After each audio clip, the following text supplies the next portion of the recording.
도장이 찍힌 것을 알고도 자기 집에 돌아가서는 윗방에 올라가 예루살렘으로 향한 창문을 열고 전에 하던 대로 하루 3번씩 무릎을 꿇고 기도하며 그의 하나님께 감사하였더라. 그 무리들이 모여서 다니엘이 자기 하나님 앞에 기도하며 간구하는 것을 발견하고 이에 그들이 나아가서 왕의 금령에 관하여 왕께 아뢰되 왕이여, 왕이 이미 금령에 왕의 도장을 찍어서 이제부터 3일 동안에는 누구든지 왕 외에 어떤 신에게나 사람에게 구하면 사자굴에 던져 넣기로 하지 아니하였나이까 하니 왕이 대답하여 이르되 이 일이 확실하니 메대와 바사와 바사에 고치지 못하는 규례니라 하는지라. 그들이 왕 앞에서 말하여 이르되 왕이여, 사로잡혀 온 유다 자손 중에 다니엘이 왕과 왕의 도장이 찍힌 금령을 존중하지 아니하고 하루 3번씩 기도하나이다 하니 왕이 이 말을 듣고 그로 말미암아 심히 근심하여 다니엘을 구원하려고 마음을 쓰며 그를 건져내려고 힘을 다하다가 해가 질 때에 이르렀더라. 그 무리들이 또 모여 왕에게 나와서 왕께 말하되 왕이여, 메대와 바사의 규례를 아시거니와 왕께서 세우신 금령과 법도는 그치고 못할 것이니이다 하니 아멘. 할렐루야. 네, 감사합니다. 오늘도 우리 예배 통하여 하나님의 은혜가 넘치길 바랍니다. 옆 사람 우리 축복하겠습니다. 잘 되고 있습니다. 더달될 줄 믿습니다. 네, 여기저기 하나님의 축복과 은혜와 함께 하시는 축복이 가득하기를 바랍니다. 여러분들 드라마 좋아하시죠? 드라마 중에서 보면 죽었다가 현재의 기억을 가지고 과거로 가는 그런 이야기의 드라마가 있어요. 하나는 재벌집 막내 아들, 또 하나는 지금 상영 중인 판사 이한영. 근데 이 둘에는 차이점이 있습니다. 재벌집 막내 아들은 초등학교 시절로 가요. 그래서 그 당시가 이제 노태우 대통령이 당선을 된 그때인데, 그래서 뭐 대통령도 맞추고 IMF도 맞추고, 그래서 뭐 분당에 땅도 5만 평도 없고 뭐 어떻게 그다음에 그 금융위기도 맞추고 뭐 월드컵도 맞추고 뭐 하여튼 다 맞춥니다. 그래가지고 엄청난 돈을 벌어가지고 재벌이 돼요. 뭐 그런 이야기입니다. 근데 또 판사 이한영이라는 지금 방영되고 있는 이야기는 뭐냐? 과거로 갔는데 가서 이제 그 전에는 자기가 부정한 판사였어요.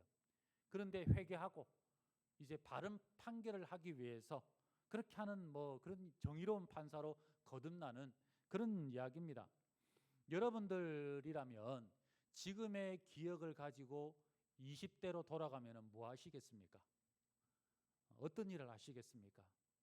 난 다른 여자 만나야지. 이거 말고 여러분의 기억을 가지고 돈 버는 데 쓰시겠습니까? 아니면 맞아, 요즘 뭐 엔비디아가 뭐 100배 올랐다는데 내가 그때가 딱 사놓을 걸 뭐 그런 생각 하십니까? 아니면은 내가 살면서 후회되었던 거, 하지 못했던 거, 이거 꼭 내가 해야지 그러면서 그 일을 하시겠습니까? 다니엘을 보면은 제가 볼 때는 인생 위에차의 인생을 사는 것 같아요. 정말 잘합니다. 실수도 없고 거의 성경에 거의 완벽에 가까운 인물로 묘사됩니다. 뿐만 아니라 바벨론과 페르시아에 70년 넘게 총리로 있었다. 이거는 쉬운 게 아니에요. 엄청난 일입니다. 그런데 너무 잘하는 거예요. 정말 왜 그럴까? 왜 그럴까? 이해가 안 가지만 하여튼 잘합니다. 이렇게 너무 잘하다 보니까 오늘 내용이 그거예요. 정적들이 생기고 어떻게 하면 다니엘을 죽일까? 봤는데 아무리 봐도 너무 충성되고 허물이 없는 사람이라 죽일 방법이 없는 거죠. 그래서 이제 가만히 보니까 이 사람이 보니까 하나님을 믿는 사람이네. 종교를 가지고 다니엘을 잡으면 되겠구나. 그래서 왕에게 가요. 왕이 교만하기 때문에 왕의 이 교만을 이용해서 하나의 좀 조서를, 법을 만들었으면 좋겠습니다. 앞으로 30일 동안 어떤 신이든지 사람에게 기도하지 않게 하는 법입니다. 그러니까 왕이 너무 기분 좋죠. 나 외에 다른 신은 누구에게도 기도 못하게 하니까 그래, 옳거니 잘 됐고, 그래서 도장을 쾅 하고 찍어 준 겁니다. 그리고 이제 온 나라에 이 율령을 반포하고 난 이후에 이제 그럼에도 불구하고 다니엘은 어떻게 하느냐? 창문을 열고 기도하기 시작해요. 우리 10절 말씀을 한번 다 같이 읽겠습니다. 시작. 다니엘이 이 조서에 왕의 도장이 찍힌 것을 알고도 예루살렘을 향한 창문을 열고 전에 하던 대로 하루 3번씩 무릎을 꿇고 기도하며 그의 하나님께 감사하였더라. 정적들이 이 하는 모습을 다 알고 있음에도 불구하고, 그럼에도 불구하고 다니엘은 기도하고 있어요. 여러분, 이런 생각이 안 드십니까? 아니 30일 동안 기도 안 하면 안 되나? 30일 동안 예배 안 드려도 뭐 누가 잡아갑니까? 예? 뭐 제가 우리 또 절에 가는 것도 아니고 그냥 30일 동안 그냥 조용히 있겠다는데 그게 뭐 문제가 될까? 여러분들, 우리 30일 동안 코로나 때는 1년 반인가 가까이 교회도 못 나왔잖아요. 아무것도 못 했잖아요. 근데 30일이 뭐가 대단하다고 이렇게 난린가? 목숨을 내놓고까지 이렇게 할 필요가 있는가? 이런 생각을 우리가 가질 수가 있는 겁니다. 그런데 지금 다니엘이 하는 모습은 단순한 그런 게 아니에요. 목숨을 걸고 할 만한 그런 일이라는 거예요. 아마 다니엘이 이때 기도하지 않았다면은 죽은 뒤에 아마 인생에 제일 많이 후회되는 일이 이 일이었을 것입니다. 그래서 그 다니엘은 후회 없는 인생을 산 거예요. 이런 경우들이 많습니다. 우리 일제강점기 때에 1938년 9월 10일 날 평양 서문박 교회에서 조선 예수교 장로회 제27회 총회가 있었어요. 그때 일본 순사들이 총회장을 삥 둘러싸고 칼차고 지키고 있었고 삼엄한 경비의 압박 속에서 총회가 진행이 됩니다. 이때 무슨 일이 있었느냐? 평양 노회장 박응률 목사, 이 사람이 신사참배를 건의를 합니다. 그러니까 당시 총회장인 홍택기 목사, 이 사람이 찬성 여부를 물어요. 그러니까 몇 명은 찬성합니다. 근데 저쪽에서는 안 됩니다. 이거 신사참배는 안 됩니다. 반대합니다. 라고 외쳤음에도 불구하고 총회장은 이거를 묵살하고 만장일치로 가결되었다고 선포합니다. 이게 우리 한국 기독교 역사에 씻지 못하는, 영원히 짊어지고 가야 될 이게 허물이에요. 참 이게 정말 부끄러운 일이에요. 그래서 이때 있던 박응렬, 그 다음에 홍택기, 이 두 사람의 이름은 영원히 지워지지 않는 이름입니다. 이 사람이 죽었죠. 얼마나 후회하고 있을까요? 그때 그 일을.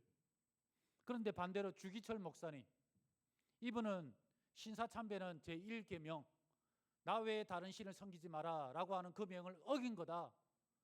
그것 때문에 4번이나 옥고를 치러요. 그리고 마지막에 감옥에서 순교하십니다. 그분이 순교하겠던 이유는 뭐냐? 딱 설교 한 편이에요. 설교 한 편. 이 설교 때문에 된 거예요. 그게 뭐냐? 제목이 5종목의 나의 기도, 이거예요. 첫 번째, 죽음의 권세를 이기게 하여 주시옵소서. 두 번째, 장기간의 고난을 견디게 하여 주시옵소서. 세 번째, 노모와 처자를 주님께 부탁합니다. 네 번째, 의에 살고 의에 죽게 하여 주시옵소서. 다섯 번째, 내 영혼을 주님께 부탁합니다. 그리고 이제 잡혀가는 거죠. 여기에 설교에서 나왔던 그분의 어떻게 보면은 또 유명한 말이 있어요. 그게 일사각오, 죽기를 각오했다는 말이죠. 이분이 얼마나 잔악하게 고분을 했냐면은 이 합판에다가 못을 박아놓고 그 다음에 성도들을 불러요. 그리고 나서 이 얘기를 걸어가라는 거예요. 못 걸어가면 어떻게 되겠어요? 성도들한테 앞에서 이거는 신앙도 없고 그냥 그런 사람으로 찍히는 거고, 걸어가면 그 고통을 감당해야 되는 거예요. 그럴 때 주기철 목사님이 찬송을 부르면서 이 피를 흘리며 이 몹을 밟으면서 가요. 이게 유명한 일화 아닙니까? 우리 인생은 한 번밖에 없습니다. 인생 유해차 사는 사람 없어요. 내가 인생을 어떻게 할까? 여러분이 다니엘이라고 한다면 기도하면 죽는 줄 알아요. 이거는 100% 죽어요. 그렇다면은 여러분들 여기에 창문을 열고 기도하시겠습니까? 아니면 그냥 30일 그냥 눈 딱 감고 있겠습니까? 어떻게 하시겠습니까? 다니엘이 기도했던 이유는 두 가지입니다. 첫 번째는 뭐냐? 기도 안 하는 게 문제가 아니라 이거는 신앙 고백이라는 거예요. 기도 금지령의 핵심은 뭐냐면은 다리오가 왕이라는 신이라는 거예요. 그래서 다른 거를 못하게 한 거. 나머지는 다 가짜니까 진짜 신인 다리오만 기도해야 된다. 그 말이에요. 그러니까 이거 기도 안 할 수가 없는 거죠. 기도 안 하면 그거를 인정하는 꼴이 되는 겁니다. 정적들이 지금 다니엘을 종교 문제로 걸고 넘어지려고 했던 이유가 바로 여기 있는 거예요.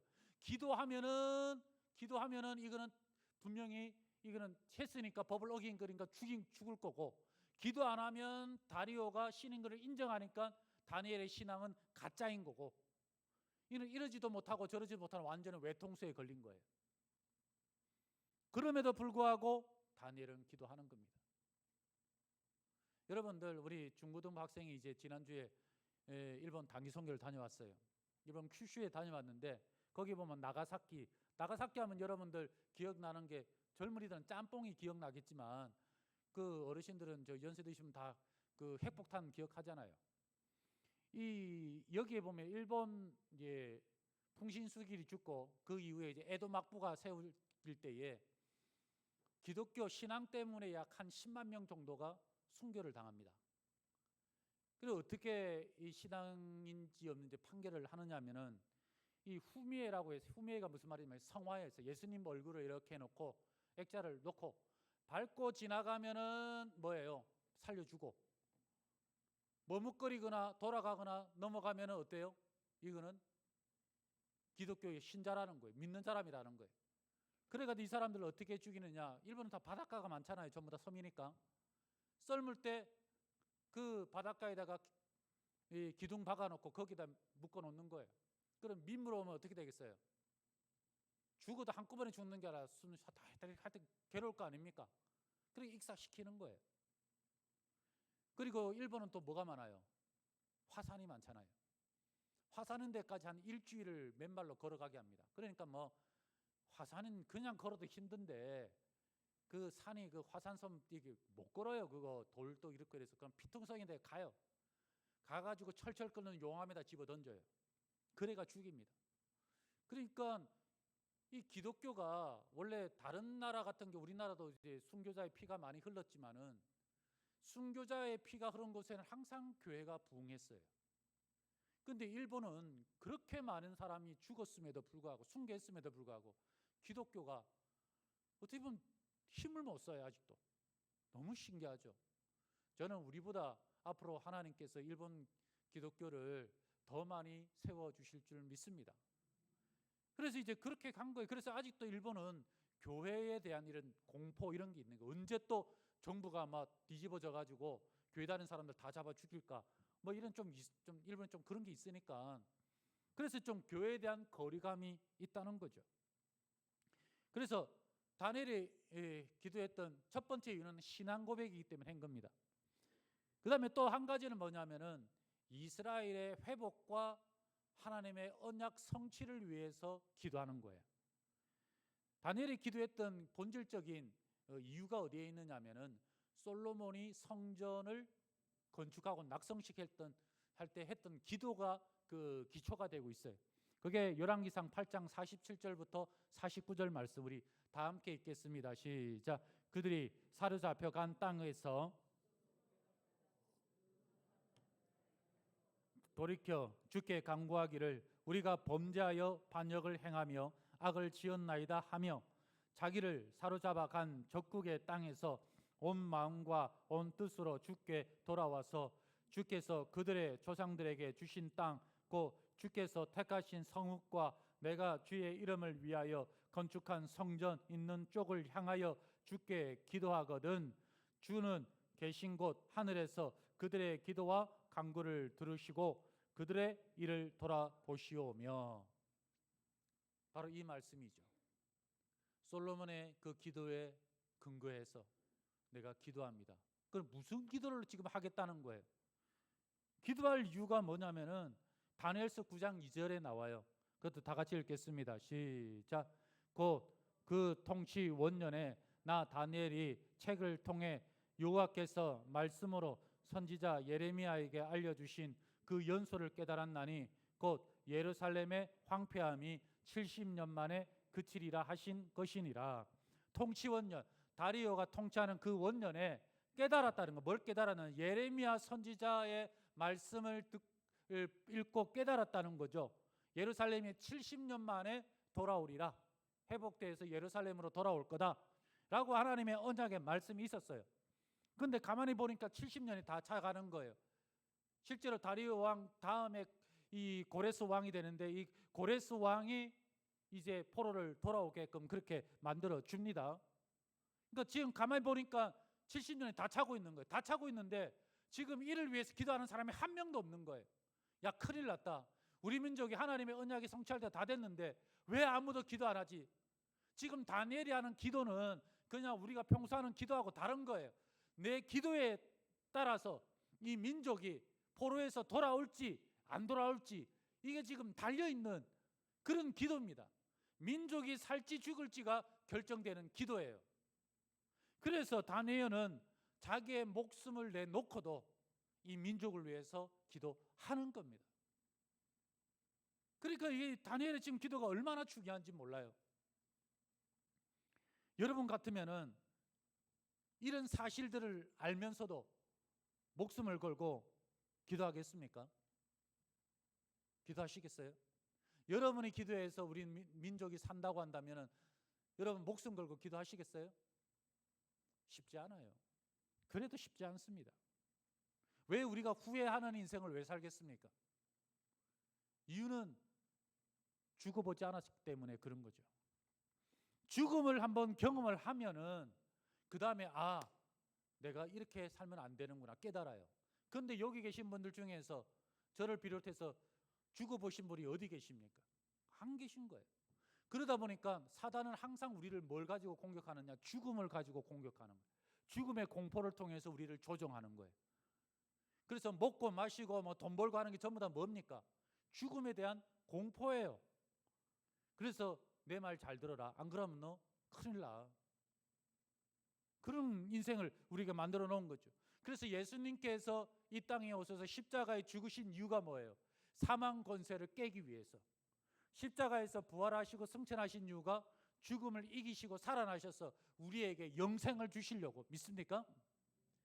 예수 그리스도를 믿는다라는 것은 본질적으로 죽음에 대한 이 문제를 해결하는 자들이라는 거예요. 그래서 우리가 예수님 믿는 거예요. 무당에서 예수님을 믿은 한 집사님 이야기입니다. 심선미 집사님이에요. 이분이 무당을 하면서 뭐 많은 일들이 있지만은 제일 두려웠던 게 뭐냐면은 죽음에 대한 공포라는 거예요. 자신이 섬기는 신 이런 게 있는데 이 신들을 아무리 섬겨도 죽고 난 뒤에 이 무당은 좀 알아봅니다. 죽으면은 어떤 심판이 있고 어떤 지옥이 있고 뭐 그런 것들을 좀 알아봐요. 그러니까 이 두려움 때문에 미칠 지경이라는 거예요. 그러다가 복음을 듣고 예수님을 믿고 나니까 제일 먼저 그가 깨달은 게 뭐냐? 죽음의 문제가 이제 해결이 되었구나. 예수님 믿으니까 내가 이제 더 이상 죽음 때문에 걱정하고 막 저승사자에 끌려가가지고 지옥에 가가지고 막 이런 고민 없이 이제는 나는 영생을 얻게 되었구나. 그거를 느끼고 그렇게 기뻤대요. 여러분들 예수 믿는다라는 게 뭐냐면은 바로 이런 겁니다. 이런 거. 우리가 다른 여러 가지 문제들이 있어요. 그렇지만은 진짜 중요한 문제의 핵심, 신앙의 본질은 뭐냐? 예수님 믿고 구원받고 죽음 사망 권세 이기는 것. 그래서 여러분 우리가 예수님 잘 믿어야 되는 이유가 여기 있는 겁니다. 그래서 이 집사님이 신을 막 섬기면은 진짜 세상에 그 무당인 그들도 다 신 섬기는 거니까 무당이 왜 예수님 안 믿나? 이렇게 보면 불교도 마찬가지지만은 신들이 많잖아요. 많은 신들 중에서 제일 센 신이 예수님. 그러니까 신 중에 하나가 예수님이에요. 우리는 예수님 외에는 다른 신이 없는데 그러다 보니 그 중에 하나 내가 믿는 거야. 이제 이렇게 된 거예요. 자기가 모시는 신 있는 거예요. 그런데 이런 신들이 문제가 뭐냐면은 신들의 말 안 들으면은 그렇게 괴롭힌대요. 몸도 아프게 하고 어떨 때는 막 사고 나게 하고 막 그러면서 예수님 믿고 난 깨달은 게 뭐냐, 전부 다 저거 가짜구나. 저거 왜 가짜냐? 진짜 실이 나면은 사람을 살리는 게 진짜지, 사람을 그렇게 괴롭히고 죽이는 게 뭐가 그게 진짜냐. 그러니까 이건 잡신이고 가짜다. 그렇게 고백을 해요. 제가 볼 때 맞아요. 우리 주님은 우리를 살리시는 분인 줄 믿습니다. 여러분들, 우리가 기도해야 될 이유가 거기 있는 거예요. 이런 분처럼 죽음에 대해서 어느 정도 깊은 지식을 알고, 아니면 내가 부활의 신앙 가운데 깊이 있다고 한다면 우리가 죽음이 두렵겠습니까? 죽음을 경험해야 해야 우리가 이걸 이길 수가 있는 거예요. 여러분들 스크루지 영감 내용 아시죠? 성탄절 전날에만 다 놀러 가는데 자기만 혼자 있는 거예요. 돈은 많아요. 밤에 자는데 어떤 그 저승사자 같은 찾아와가지고 과거, 현재, 미래에 데려가잖아요. 데려가가지고 보니까, 야, 내가 이대로 있으면은 내 인생 죽고 난 뒤에 사람 아무도 안 찾아오겠네. 지나가면서 손가락질하고 욕하겠네. 그래서 꿈에 깨어났는데 그 다음날 뭐 합니까? 메리 크리스마스 하면서 자기 가정도 다 하고 가족 초청해서 같이 하고 막 사람들 깜짝 놀래가지고 뭐 이렇게 그런 이야기 안 해요. 이게 뭡니까? 죽음을 경험하니까 달라지는 거예요. 성경에도 보면은 거지 나사로와 부자 이야기가 나옵니다. 이 다 죽어가지고 나사로는 천국 가고 부자는 지옥 갔어요. 부자라고 지옥 간 건 아니에요. 지옥 가가지고 너무 괴로운 고통 가운데 있으니까 그 기도 이야기합니다. 하나님, 제가 소원이 하나 있는데 딱 하나만 해주십시오. 그건 뭔데? 너무 힘드니까 손가락에다 물방울 하나 콕 찍어서 물방울 내 혀에다가 한 번만 대주게 해주십시오. 너무 힘드니까. 근데 안 된다. 그러면 이 땅에 보니까 이 생에 내 형제들, 가족들, 동생들 많이 있는데 제가 좀 거기 가가지고 이곳에 좀 안 오게 가서 복음을 좀 전하게 해주십시오. 그것도 안 된다는 거예요. 왜? 이성과 저성은 큰 구렁텅이가 있어서 오지도 못하고 가지도 못한다는 거예요. 아니, 그러면서 하는 말이 뭐냐? 이 땅에는 이미 많은 선지자가 있기 때문에 선지자의 말도 안 듣는 사람들이 네가 죽었다 깨어나서 이야기한다고 그 이야기를 들을 것 같으냐? 절대 안 듣는다. 그러니까 뭐 거기서 지옥에서 열심히 살아라, 뭐 그런 이야기죠. 저는 우리 성도님들, 우리 신앙을 정말 돌아봐야 돼요. 내가 진짜 예수님 잘 믿고 있는가? 내가 부활신앙 가운데 내가 있는가? 아니면은 아직도 방황하고 내가 예수님 어떻게 믿어야 할지 왔다 갔다 하고 그러면서 내가 이거 뭐 식당에 봉사하는 거 하나 가지고도 고민하고, 여러분들 그 정도라면 우리 진짜 진작에 고민해 봐야 돼요. 우리가 이대로 가면은 여러분들 후회하는 인생 살 수도 있습니다. 영화 중에 신들러 리스트라는 영화 아시죠? 이 영화에 보면은 독일 사람인데 유대인들 바라보니까 이 사람들 전부 다 가만히 있으면 가스실에 끌려가 다 죽게 생겼어요. 그래서 자기가 하는 공장에다가 유대인들 다 취직시킵니다. 취직시키니까 독일군이 의심하죠. 너 저거 지금 일부러 이거 위장하는 거 아니야? 그러니까 와가지고 이야기합니다. 뭐 안경, 시계 만드는 거 뭐 몇 초 만에 만들어. 안 하면 못 맞추면 그 자리에 총 들고 이제 권총 들고 있는 거예요. 못 맞추면은 쏴 죽이는, 그 자리에 죽이는 거니까. 뭐 그런 이야기들 그래 만들어내고 이렇게 합니다. 그래가지고 이제 전쟁 끝날 때쯤에 그냥 이 신들러가 이 사람들 다 해가지고 다 살려내요.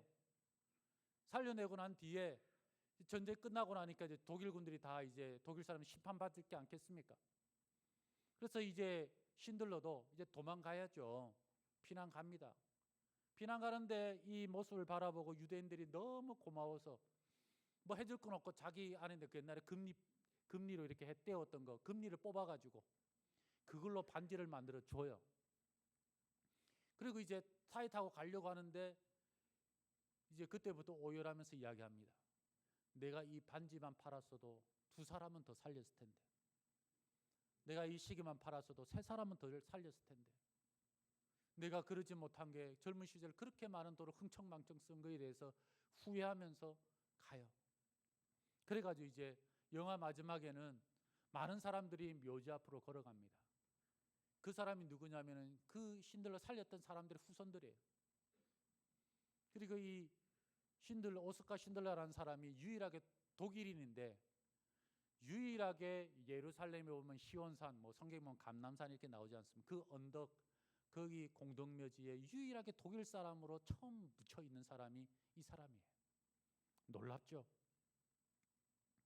그렇게 하고도 마지막에 눈물을 흘리면서 후회하지 않습니까? 내 젊은 날에 이렇게 하지 않았으면 더 많은 사람을 구원할 수 있었는데.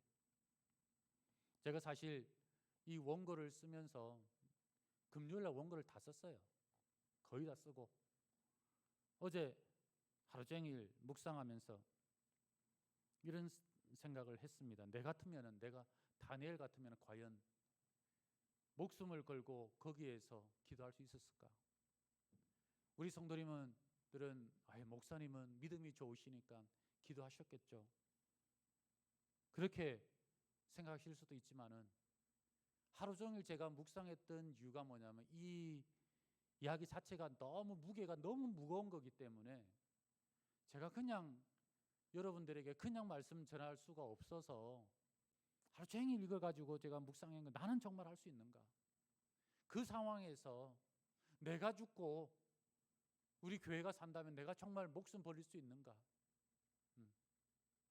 하루 종일 그런 거예요. 근데 솔직히 겁이 나더라고요. 저처럼 겁 많은 사람이 겁이 많아가지고 그 케이블카 이런 것도 못 하잖아요. 뭐 비행기 이런 것도 뭐 겁나가 타기도 어렵고 이런 사정도 모르고 우리 선교사님은 차도까지 오라고 하니까 참 그렇잖아요. 비행기 얼마나 많이 타야 되는데. 그러니까 이게 고민이 되는 거예요. 제가 여러분들에게 이 말씀이 너무 가볍게 안 느껴지기를 바랍니다. 절대 가벼운 이야기가 아니에요. 정말 우리는 제가 볼 때는 평생 이런 것 때문에 목숨 걸을 일이 있을까 그런 생각이 들긴 하지만은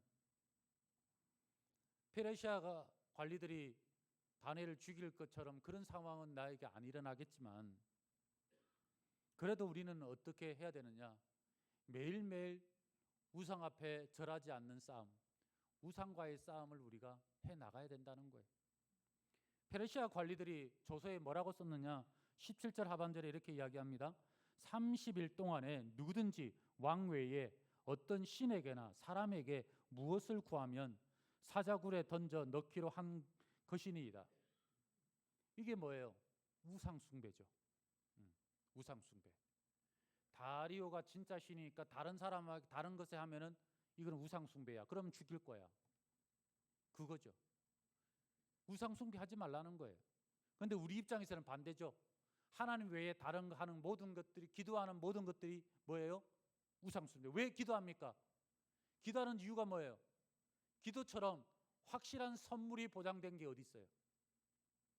그래서 기도하는 거 아니에요? 그리고 우리가 내일부터 또 기도하는 거 아닙니까? 그러니까 우리의 싸움은 뭐냐면은 다니엘처럼 목에 칼이 들어와서 하는 그런 기도는 아니지만 매일매일 우리는 우상 앞에 싸우는 거예요. 우상이라는 게 뭐예요? 하나님보다 더 사랑하는 것. 그 우상이죠. 돈이 우상이 되고 자식이 우상이 되고 친구들이 우상이 되고 그다음에 건강이 우상이 되고 어떤 사람들은 뭡니까? 즐거워 먹고 노는 거 쾌락이 우상이 되고 그러니까 먹고 논다고 교회 못 나오고 날씨 춥다고 교회 안 나오고 이런 것들 이게 매일 우리가 싸우는 거예요. 싸우는 거. 그렇지만은 주님 위해서 내 돈 조금 덜 벌더라도 야근 덜 하더라도 나 내일 주일이니까 나 교회 나갈 위해서 나는 야근 안 할 거야. 날씨 추워도 영하 10도면 어때? 나 예배 드려야 돼. 그게 나오는 거예요. 세상의 기쁨과 즐거움을 포기해서라도 우리는 믿음 지키겠습니다. 그게 우상 숭배 안 하는 거죠. 우리는 이런 싸움 가지고 매일매일 싸우는 거예요. 매일매일 우리는 고민하는 거예요. 저는 우리 성도님들이 매일매일 그렇게 우상과 싸워서 승리하시기를 소망합니다. 그럴 때 어떠한 것들이 있어도 여러분들 거기에 굴하지 말고 불법에 타협하지 말고 그러면서 믿음 가운데 살아가는 것, 이게 바로 우리 그리스도인의 삶이라는 거예요. 이렇게 살 때 여러분들 후회 없는 인생 되지 않겠습니까? 지지난주에 우리 사역자들하고 영화를 봤어요. 일부러 본 거예요. 뭐 헐리우드 그런 멋진 영화는 아니었습니다. 신의 악단이라는 영화였어요. 거기 보면 남자 주인공 2명이 나오는데 이 공산당 이제 이 사람들이 그 간부들이입니다. 내용이 이런 거예요. 북한에 가짜 교회 세워가지고 그러니까 진짜인 것처럼 연기해라 너희들이. 그러면 NGO 단체가 와가지고 그거 보고 엄청난 돈을 주겠다. 그러니까 돈에 눈물을 가지고 가짜 교회 만들고 신앙도 없는 당 간부 2사람 데려와가지고 이제 거기서 진짜인 것처럼 연기하다가 은혜 받는 거예요. 이 주인공 남자 둘이 누구냐? 박시우하고 정진웅이라는 사람인데 박시우는 이제 믿음 안에 이제 신앙 가진 것 같고 정진웅이가 막 이렇게 왔다 갔다 해요. 그래서 당에서 이제 명예가 떨어집니다. 이 2사람 보고 뭐가 라더는 이 악단이 이거 다 이거 예수쟁이 이거 반동부자는 다 끝나고 나면 총살시키라고. 그래서 이 이야기를 듣고 이제 박시우가 정진웅에게 찾아가서 한마디 합니다. 자기는 못한다, 안 된다, 이거 죽여야 된다 이렇게 하려고 하는 그 친구에게 뭐라고 이야기하느냐? 네 눈에 보이지 않네? 뭐가 보인다라는 거예요? 사람이 보인다라는 겁니까? 아니면 뭐 총 들고 있는 공산당 뭐 군인들이 보인다라는 겁니까? 딱 한마디예요. 네 눈에 보이지 않네? 뭐가 보이겠어요? 예수님 안 보이냐라는 거예요. 자기도 알아요. 저 사람 살려주면은 자기들이 죽는 걸 알아요. 그런데 예수님이 보이는데 어떻게 그냥 지나가겠습니까? 결국은 2사람이 이제 저 사람들 몰래 살려보내고 총살당해 죽어요. 총살당해 죽으면서 박시우가 마지막에 이 멘트를 합니다. 하나님, 저 잘했디요. 네, 저 잘했디요. 이제 북한말로. 그래 인사하고 죽어요. 평생을 공산당 간부로 살고 했겠지만 마지막 순간에 후회함 없는 인생 산 거 아닙니까? 베드로가 로마의 박해가 너무 심하니까 나 도저히 안 되겠다. 그래서 이제 로마를 등지고 도망쳐요. 도망치는데 저 멀리서 누가 옵니다. 누가 봤더니 예수님이 십자가를 지고 다시 로마로 가는 거예요. 예수님 어디 가십니까? 주여 어디 가십니까? 그게 코바디스 도미네. 그게 코바디스 영화예요. 네가 버린 로마를 향해 간다. 예수님이 십자가 지고 로마 걸어가시는데 어떻게 그 로마를 박해가 무섭다고 도망가겠습니까? 결국 베드로는 로마로 다시 돌아가서 거꾸로 매달린 십자가에 순교를 당하지 않습니까? 저는 우리 성도님들 후회함 없는 인생 사시기를 바랍니다. 여러분들 눈에는 누가 보이십니까? 뭐가 보입니까? 예수님이 보이시면은 결코 후회함 없는 인생 살 거라고 믿어요. 올 한 해 아직 11달 남았습니다. 11달 동안 여러분들 어떤 인생 살겠습니까? 게으르고 먹고 놀 이런 게 아니라 올 한 해 우리 후회함 없는 올 한 해 보냈으면 좋겠어요. 그럴 때 주님께서 우리 보시면서 얼마나 기뻐하시겠어요. 마지막에 박시우 고백했던 것처럼 하나님 우리 잘했지요. 잘했지요.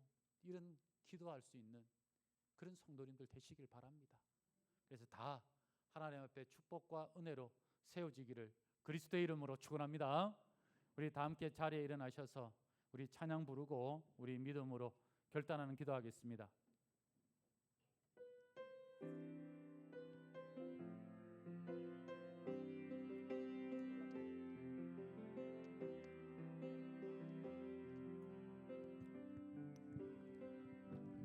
나의 만족과 유익을 위해 가지려 했던 세상 일들 이제 모두 다 배로 여기고 주님을 위해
시간에 기도했으면 좋겠어요. 하나님, 정말 후회함 없는 인생 살기를 원합니다. 언젠가는 우리가 하나님 앞에 서게 될 텐데 왜 그때 나는 그렇지 못했을까? 왜 그냥 지나쳤을까? 왜 나는 그렇게 살았을까? 여러분들, 후회하면 늦어요. 지금부터라도 우리가 새롭게 하기를 원합니다. 주님 함께하여 주시고 후회 없도록 다니엘과 같이, 주기철 목사님과 같이 주를 위하여서 내 생명 아끼지 않고 기꺼이 주의 복음을 위하여, 영혼을 위하여 하나님 살아갈 수 있도록 도와주시옵시고, 그래서 내 다시 믿음과 다시 신앙을 회복시켜 주시옵소서. 우리 합심해서 한번 기도하겠습니다. 살아계신 하나님, 함께하여 주시옵소서. 아버지 함께하여 주시옵소서. 이 시간 우리 진정으로 가운데 인도하여 주셔서 우리의 마음을 정말 붙잡아 후회함 없는 주시옵소서. 인생 우리가 살기를 우리 원합니다. 살지 않게 해 주시옵시고, 세상의 하나님보다 기쁨을 다른 것을 쫓아서 사는 사는 인생이 것을 아니라 믿게 해 주시옵시고, 자녀와 매일매일 살아가지 주님께서 않게 기뻐하시는 도와주시옵소서. 인생 살게 하여 우리의 육체가 주시옵시고, 온전히 하나님 앞에 부끄럽지 세상과 않게 타협하는 하나님의 인생이 성령을 아니라 부어주셔서 지금도 하나님의 죽어가는 성령의 영혼들 인도하심을 바라보고 하나님의 드러내는 우리 그 앞으로 영혼들을 살아가게 위하여 될 수 있도록, 기꺼이 우리의 수고하고 될 수 있도록 힘쓰고 우리를 애쓸 수 있는 우리를 사용하여 믿음의 삶 주시옵소서. 살기를 우리를 통해 원하오니 하나님의 일을 아버지 하여 하나님, 주시옵소서. 올 한 해 우리에게 하나님의 힘을 우리가 아버지 하나님 온전히 후회함이 임하시게 없게 하시옵시고, 이 하나님 세상 열심히 사람들이 살아가게 죽게 해주시고 역사가 있게 주의 하시옵시고, 복음을 부끄럽지 위하여서 않은 삶을 살수 있도록 죽어가는 우리의 영혼을 마음을 위하여서 하나님의 이웃을 마음을 위하여서 하나님의 능력을 살아갈 수 행하게 있는 하여 주셔서 하나님의 믿음의 교회가 사람 온전히 되게 하여 세워지게 하여 주시고, 주시옵소서. 하나님의 영광이 드러나게 하여 주시옵소서. 살아계신 하나님, 정말 우리에게 남은 시간이 얼마든 간에 후회함이 없는 인생 살기를 원합니다. 주님 앞에 섰을 때에 부끄러움 없는 인생 되기를 원합니다. 다니엘처럼, 때로는 주기철 목사님처럼 목에 칼이 들어와도 죽음 앞에서라도 주님을 부인하지 않게 하여 주시옵시고, 우리의 기도를 통하여 이 민족이 살고 교회가 살고 가정이 사는 줄 알고 하나님 기도하는 일에 힘을 다하기를 원합니다. 매일매일 순간순간마다 싸우는 우상과의 싸움에서 승리하게 하여 주시옵시고, 끝까지 주님 마음 아프지 않게 주님께서 기뻐하시는 일에 동참하는 믿음의 백성 되게 도와 주시옵소서. 지금은 우리 주 예수 그리스도의 은혜와 우리 하나님의 크신 사랑하심과 성령